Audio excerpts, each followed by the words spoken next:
En este video vamos a estudiar brevemente un aspecto del ascenso espiritual del ser humano, que es muy importante, y es la ley del sacrificio. Para el efecto nos vamos a servir de un libro llamado La sabiduría antigua, de la filósofa inglesa Anna Besant. Ella era teósofa, fue directora de la Sociedad Teosófica durante muchísimos años y escribió muchísimos libros. La Sociedad Teosófica, por su parte, fue fundada por la también filósofa rusa Elena Blavatsky, autora también de numerosos libros, el más importante de los cuales es La Doctrina Secreta, en la que ella da al público occidental los conocimientos esotéricos que anteriormente eran solo limitados para algunos iniciados, para algunos estudiosos e intelectuales. Así que en esos libros da las claves para decodificar los libros sagrados que son encriptados, que son simbólicos.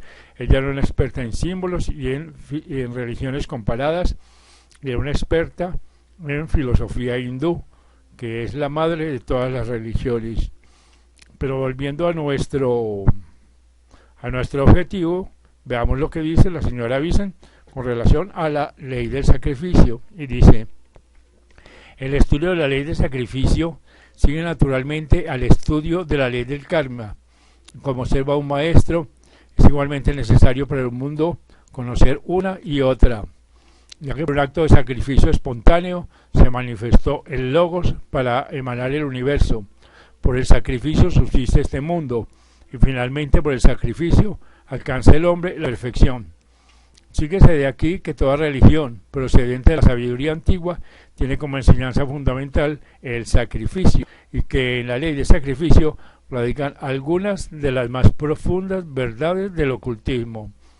Tratando de comprender, aunque sea imperfectamente, cuál es la naturaleza del sacrificio del logos, podemos evitar el general error de considerar el sacrificio como algo esencialmente perverso, ya que por esencia es una efusión espontánea, gozosa de la vida, a fin de que otros puedan participar de ella. No sobreviene el dolor, a menos que en el ser que sacrifica haya desacuerdo entre la naturaleza superior, cuyo gozo consiste en dar, y la inferior, cuya satisfacción es recibir y guardar. Solo este desacuerdo introduce el elemento dolor, y en la perfección suprema, en el logos, no puede haber desacuerdo. El único es el acorde perfecto del ser, síntesis de infinitos acordes melodiosos, donde la vida, la sabiduría y la belleza se funden en la única una de la existencia. Al objeto de manifestarse, impone el logos un límite a su vida infinita. Esto es lo que se llama un sacrificio. Simbólicamente, en el océano de la luz infinita, cuyo centro está en todas partes y la circunferencia en ninguna, surge una esfera inmensa, llena de luz viva, un logos, y la superficie de esta esfera es la voluntad, que ha de limitarse a sí misma a fin de producir su manifestación. Después el velo en que se envuelve, a fin de que el interior pueda tener forma un universo. Este universo por el que se actúa el sacrificio no existe aún. Su futuro ser yace en la mente del logos. A él se debe su concepción y se deberá su vida múltiple. La diversidad no puede surgir en el, entre paréntesis, indivisible Brahma, sino por el sacrificio voluntario del ser divino al imponerse forma, a fin de emanar miríadas de ellas, dotadas cada una de esas de una chispa de vida y susceptibles por ello de evolucionar hasta su imagen perfecta. Se ha dicho que con el sacrificio primordial de que pede el nacimiento de los seres se llama acción, o sea, karma, y el paso a la actividad fuera del reposo perfecto de la existencia en sí se ha reconocido siempre como el sacrificio del logos. Este sacrificio se perpetúa a través de la duración del universo, porque la vida del logos es el único sostén de cada vida separada.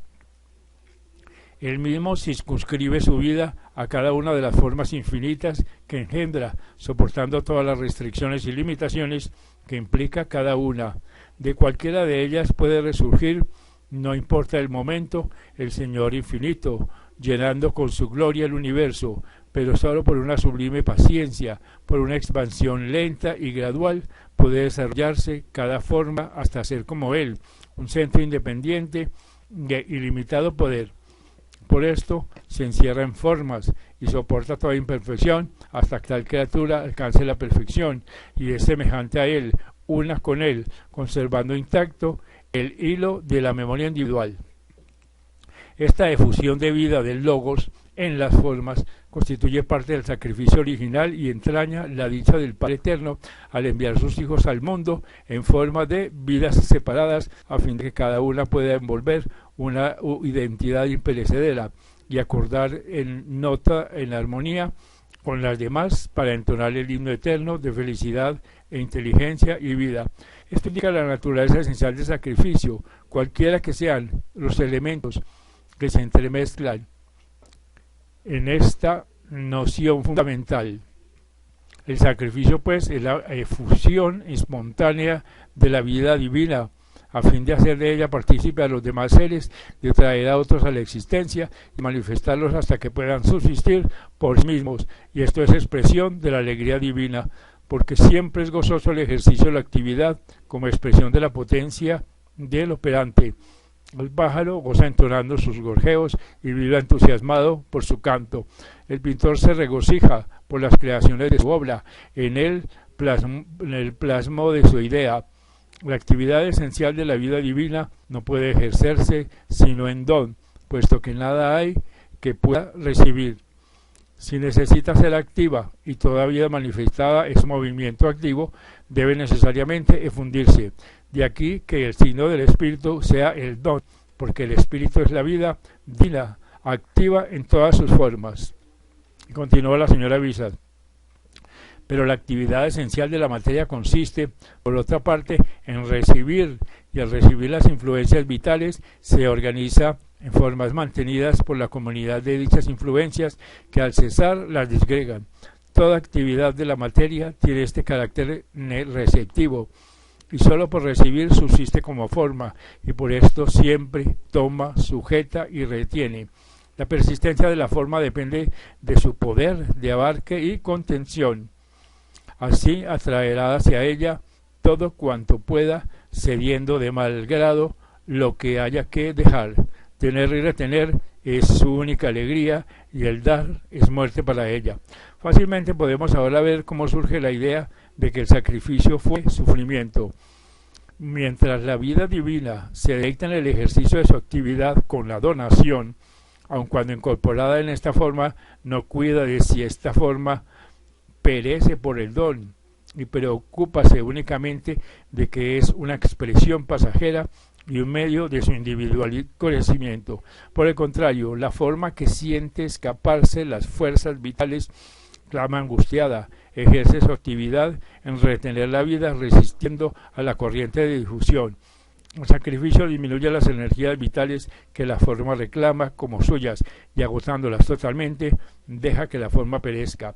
En el mundo inferior, este es el único aspecto cognoscible del sacrificio, y la forma, al verse próxima al suplicio, grita temerosa de su agonía. Y se pregunta a la señora Bizan, ¿qué hay de sorprendente, pues, en que los hombres, cegados por la forma, hayan identificado el sacrificio con la agonizante forma, en vez de con la ley libre que se entrega exclamando alegremente: heme aquí, oh Dios, a tu voluntad, sometido y por ello gozoso? Queda de sorprendente en que los hombres, conscientes de su naturaleza superior e inferior, identifíquese, sin embargo, con este más que con aquella,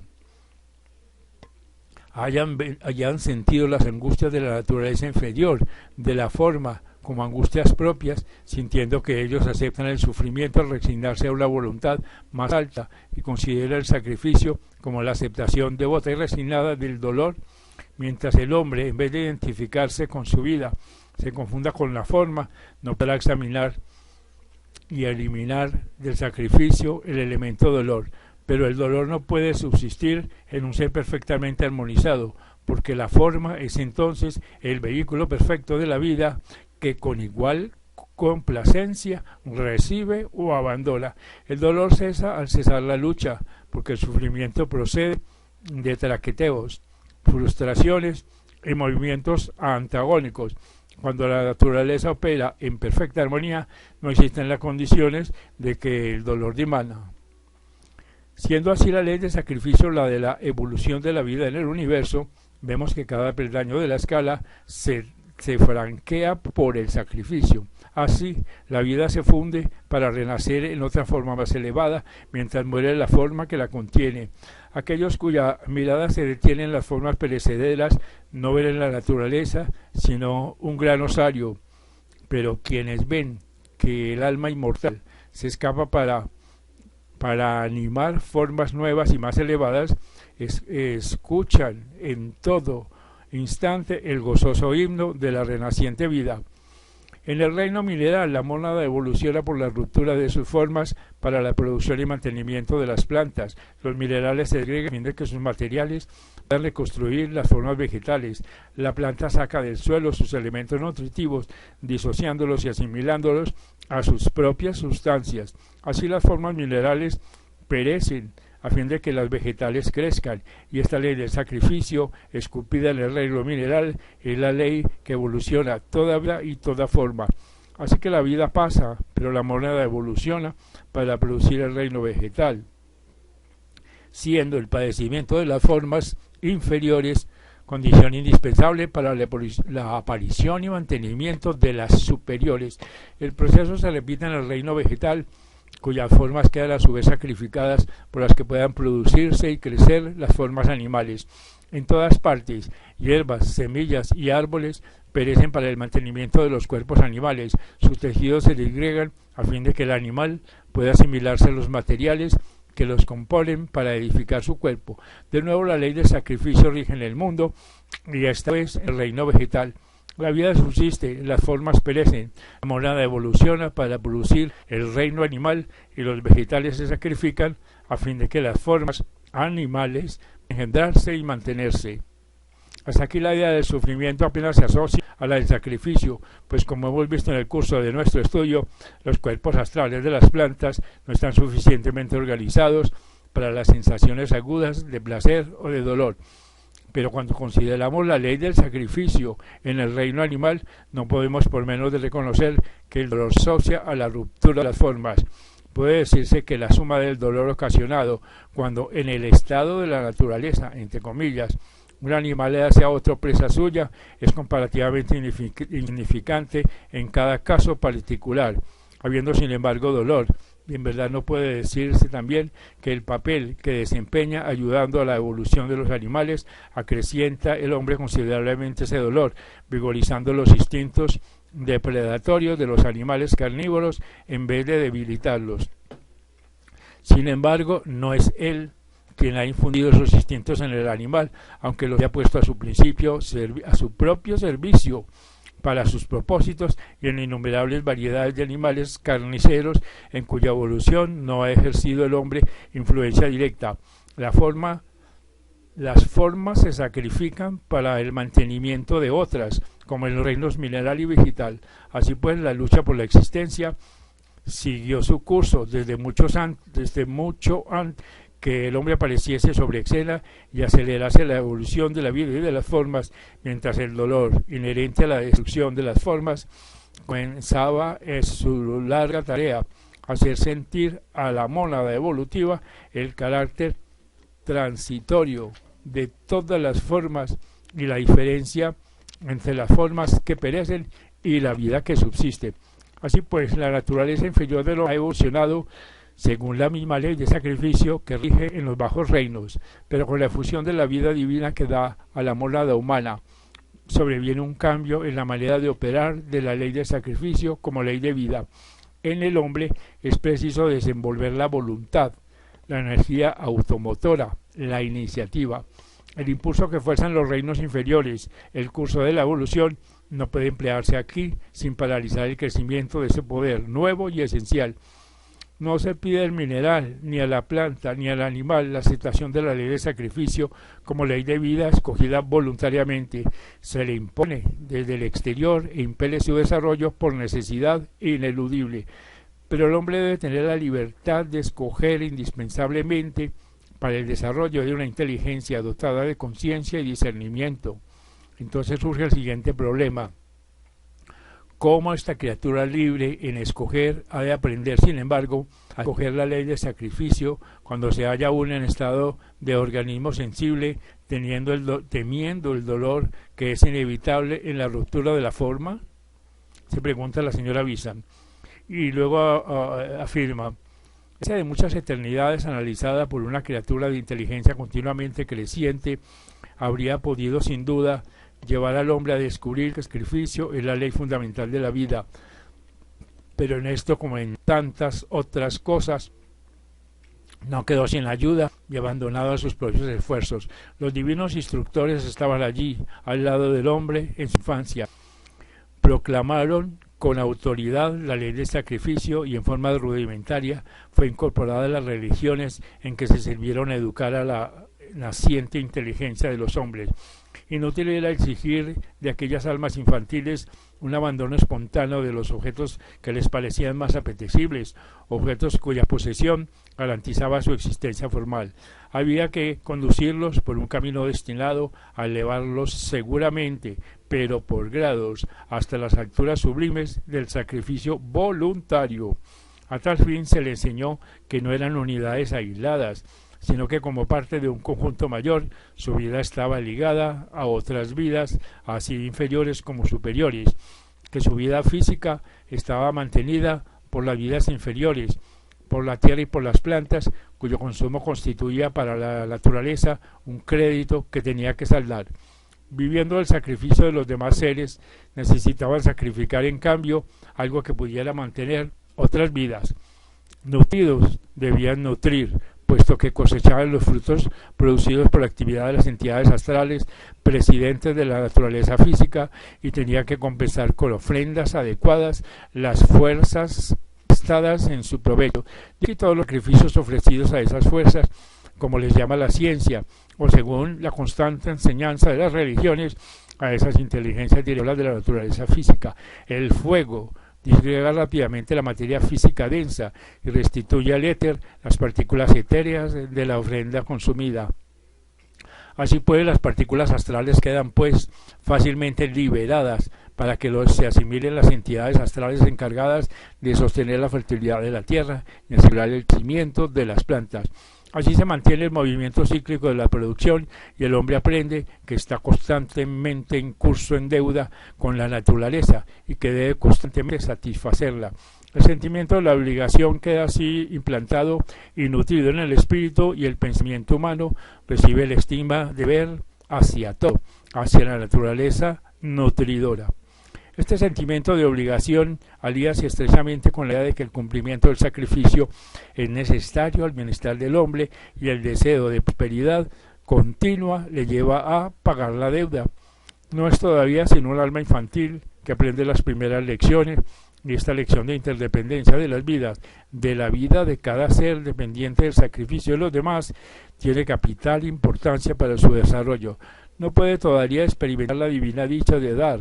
Es preciso que antes venza la repugnancia de la forma a dejar todo lo que la alimenta.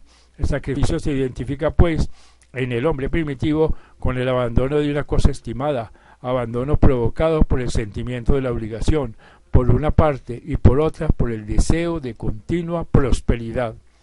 La lección siguiente traslada la recompensa del sacrificio a una región más allá del mundo físico.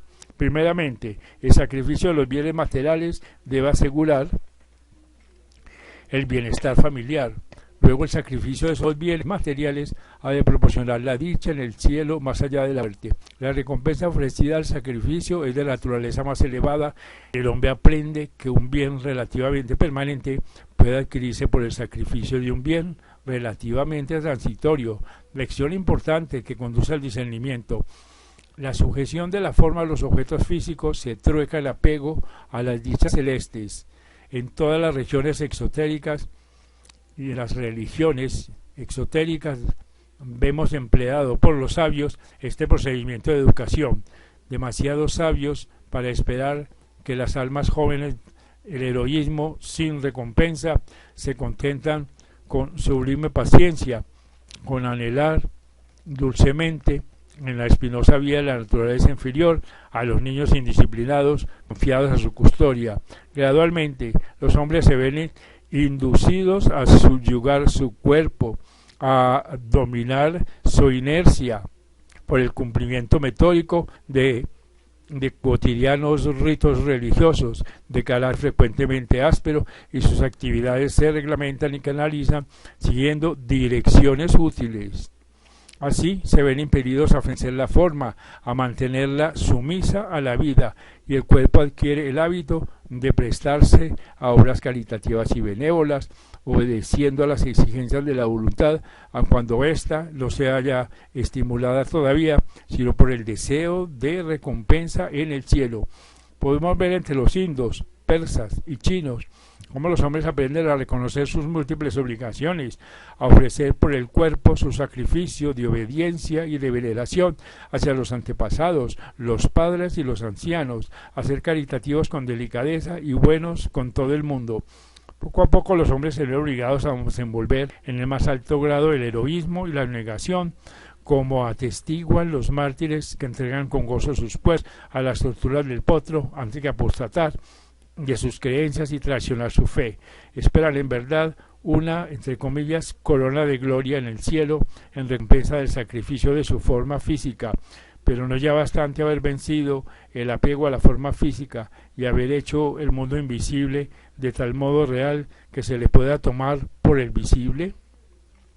La siguiente etapa se flanquea cuando el sentimiento del deber está claramente establecido, cuando el sacrificio de lo inferior a lo superior se considera como bueno en sí, independientemente de todo el símbolo de recompensa en el otro mundo, cuando se reconoce la obligación de la parte hacia el todo.